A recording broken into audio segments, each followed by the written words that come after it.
Baltimore at Cleveland. All right, bro. Baltimore at Cleveland. Let me just find my question for... Who were we wrong? I was going to say. Okay, so...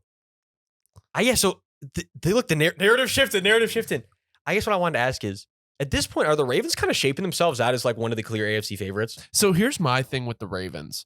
I don't think they do anything like elite, but they're just like really, really good at like everything. And like, they have an incredibly well-rounded team. Now, here's my thing. They were playing DTR in his first game, a 5th round rookie. Right. Let's be clear. Let's break that down for everybody. In his first NFL start, and it was kind of short notice. I was going to say, I got the notification Deshaun wasn't playing. I was like, oh, I got to change my lineup. But like, you can. let me be clear. I'm not considering playing DTR for this game anyway. No, but no, keep going. But the Ravens are currently rated 3rd overall for defense and 6th overall for offense. So up there with elite company. This team, I mean, imagine an AFC Championship, Baltimore and Buffalo. Like, that would be cool to see. And I would like to see Lamar in that. I need to see Lamar win some playoff games. But yeah, no, in the AFC, I think it might be like Baltimore, Miami, Buffalo, and the Chiefs. Yeah, I mean, at this rate, well, bro, and like that was the main thing. Everything you were just saying is like what I wanted to say is like, look, for me, what's happening is like, yeah, like it's not that the Ravens are doing anything. I think right now, if anything, what's getting elite is their secondary units looking like they're a really good unit. Like that safety unit. Well, I wanted to shout out Kyle Hamilton and Geno Stone are playing fantastic right now. Was Kyle Hamilton out this game? I think no. He actually had his first interception. Oh, okay. Actually, he actually had his first interception in this game. But regardless of minus the interception, he's been playing great all over. He's a rangy beast. He's just been all over, and it's like. But that's so like you were saying, the Ravens are just they're just well-rounded. I mean, the Ravens, you can't really pick a spot on the roster where you're like, they just are completely void right there. Roquan Smith, the best linebacker in football. Again, with Roquan, all it was is you take him out of the 4-3. We had him again. He came up in the 3-4, then he went to the 4-3 and he wasn't good in the 4-3. And now he's back in that 3, he's back in that 3-4 and he loves it. It wasn't an Eberflus fit. Yeah, it just wasn't. It just was not an Eberflus fit, but it is what it is. Roquan can certainly play in that Mike role though. And it's like, the one thing I am concerned about with the Ravens though is the receiving core. Because it's kind of like we're back to last year with everyone hurt.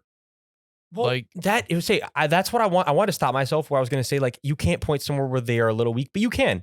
That definitely is where you're going to have to point.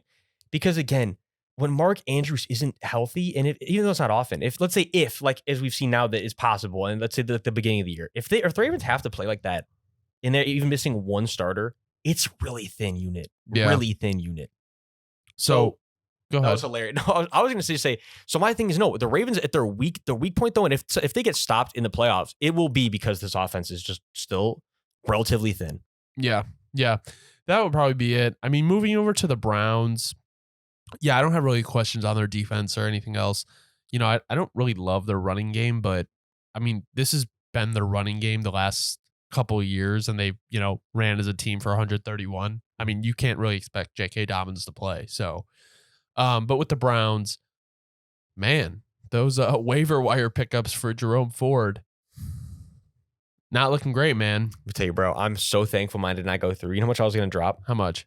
How much did you try? I put 52. I did 50. Out of 100. Did you get him? No, someone put like 80. Dude, I thought I was losing my mind with 50. I picture everyone's going to be like, what are you thinking? I thought I was for sure going to win him and everyone's going to be. $100, like your whole fantasy thing, would have been worth it for Puka in Dynasty. Yeah.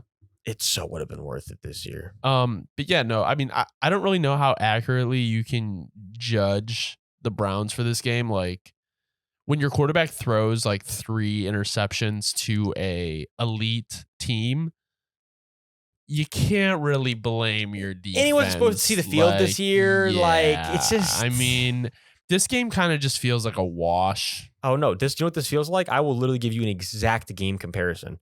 This is like when the Saints played the Dolphins 3-4 years ago when Ian Book had to pop in to start in the COVID year. We were a better team.